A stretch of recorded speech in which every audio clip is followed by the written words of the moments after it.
دلته کې زیاتره چې کوم دی وداوټ کنسنټ څوک راوستی نه شي. زه کوشش کوم چې کوم فیمیل دي یا دغه شان څوک نه غواړي چې هغه پکې راشي نو هغه زه بچ کولو کوشش کوم. یا هم زما پوره کوشش کوي چې تاسو ته زه دا هر څه وښیم. جی همداسې که موږ وګورو دا ټول دغه شان شاپس دي او که موږ دا تاسو ته ښول غواړو دا ډېر غټ مارکیټ دی. دا تقریبا که زه ډېر هم کوشش وکړم او ټایم ډیپس کې وکړم بیا هم نیمه ګنټه خامخا ټایم ډیپس ته وړم. نو دغه زما دا کوشش و چې تاسو ته موږ دا بازار یو شارټ ویزټ درکړو.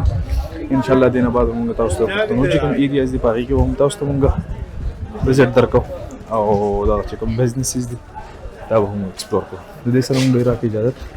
انشاءالله ملاویږو په نیکسټ ویلاګ کې. د الله په امان.